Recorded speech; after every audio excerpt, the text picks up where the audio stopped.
This video is just a little retrospect of my experience getting my PhD because, well, I spent the majority of this time in autistic burnout.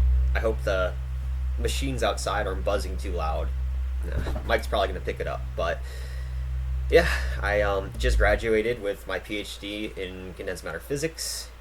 Couldn't be happier about that because many times throughout the last 6 years, I didn't think I was going to make it.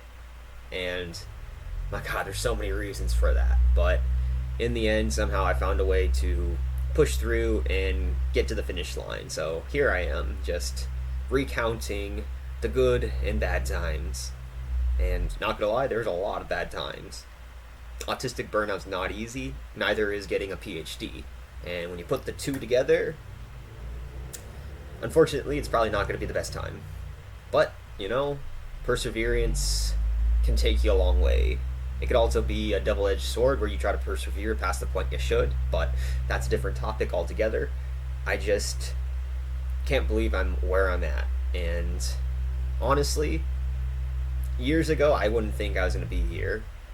So, autistic burnout changes you.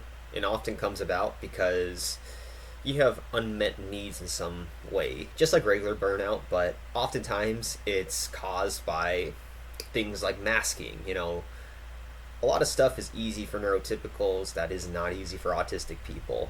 And on the surface, it seems like it's superficial and doesn't matter, but over time, it wears you out. On top of it, there's a lot of stressors that were at play in my life.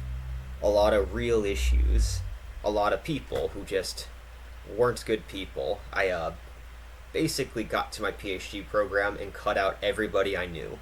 All my friends I knew, because I couldn't do it anymore. They were a bunch of drug addicts. Like, they just were. Like, not just, alcoholics or anything. Like, meth heads. Poly addicts. And they just didn't care about anything in the end.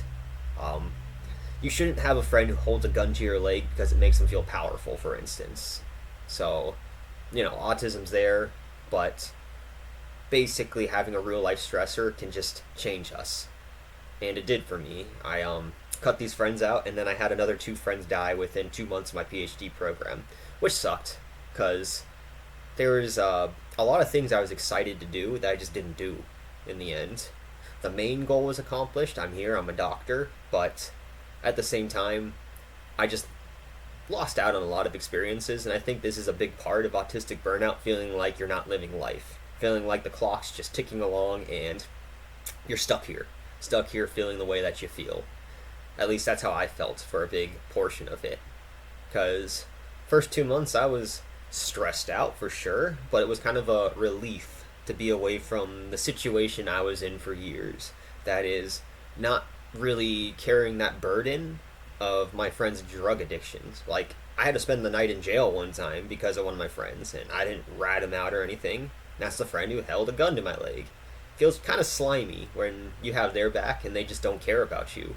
Just not a good feeling. So getting away from that was great. And in the beginning, I just had all this energy, I felt like, relative to what I had after burnout. Like, I was going to Super Smash Bros. Tournaments, I was reading a bunch of extra books, I was taking more classes than they recommended and doing great in all of them. I was always ahead, and I just felt like I was finally getting out of something, and, well, I got sucked back into my past. That's really what happened.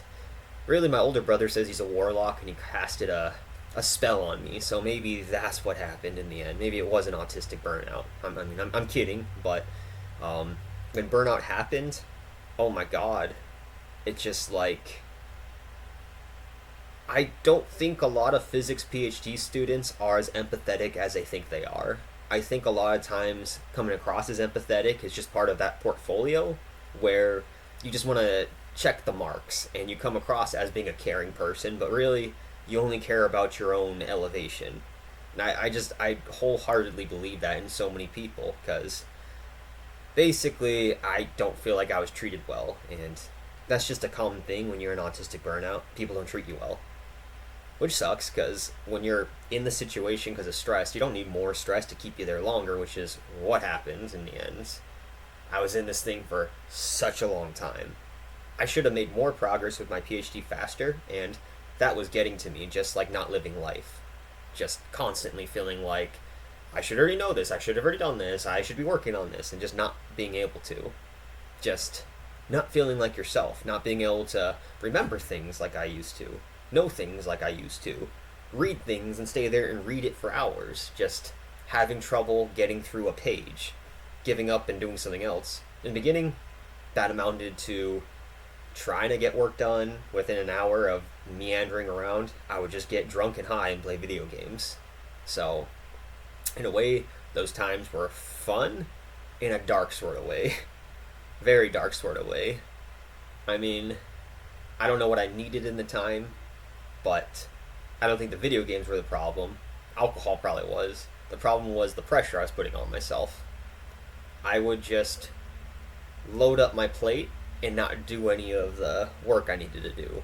In the background, that's always on my mind, how I'm not doing what I should be doing, and it just stressed me out. And instead of giving myself empathy, because, why would I do that? I just kind of judged myself, just like everyone else, all the time. When I forgot something, it was just like I was so hard on myself about it.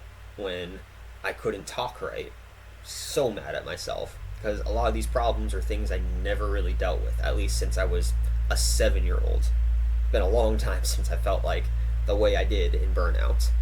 And basically pushing myself, like I still got straight A's, it's just it wore me out, and I didn't do as much research as I should have been doing, because that's way more intimidating than schoolwork.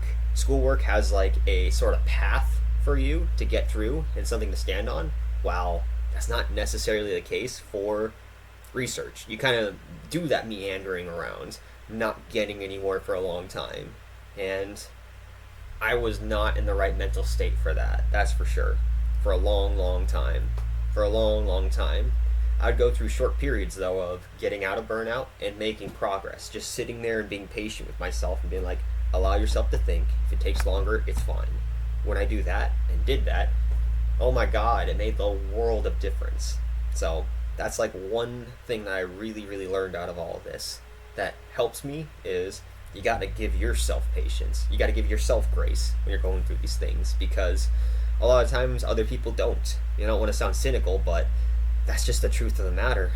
A lot of the times I don't think people mean to be rude. I don't think they mean to do what they do, but at the end of the day, they don't tend to like the symptoms of autism in general, but autistic burnout. So it's just like I would forget how long I put something on the stove. I would look at the time, remember it, and then forget it instantly. Like, it was so frustrating. Like, I couldn't remember I put it in at 47 for 12:47 or something like that. Like, all the time.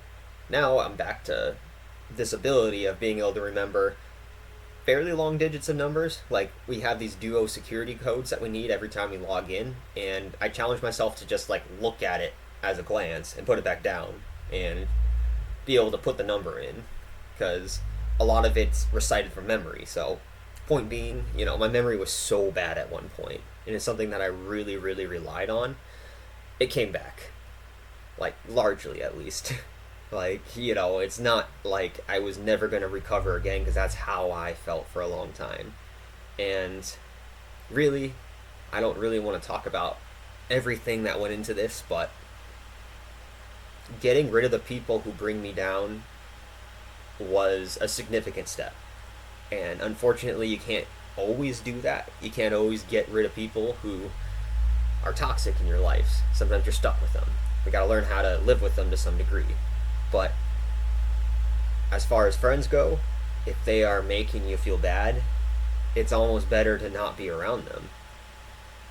I wish I would have kind of talked about it more while I was going through this, because I would constantly try to hide it from everyone, as if I was doing okay when I wasn't. So, there's a lot of little things I did to prolong the burnout period, as well as reconnect with old friends who I knew from the start were trouble. From the start. So, every time, though, I get out of this burnout, it's just on me to stop stressing myself out to some degree. I shouldn't say it's all on me. It's not. There's so many situations and circumstances that are just out of my control, but it really helps to adopt positive aspects of the thing, positive practices of things that you are in control of. So, I guess for anyone struggling with burnout right now, I get it. I get not feeling like yourself. I get the feeling of getting judged by people or feeling that way and feeling like the person they're judging you to be isn't who you are. And just getting that frustration, feeling frustrated with yourself, with everyone, and everything. And, well, yeah, show yourself empathy. And at the end of the day, you're struggling, but doesn't mean that you're stuck. I mean, that would have helped me a lot, at least, knowing that I'm not stuck here. And I ended up getting a PhD with autistic burnout. So I'm sure in some way, shape, or form you can figure out how to do the thing that you're struggling with. But I think I'm going to cut this here because I'm already late for my next meeting.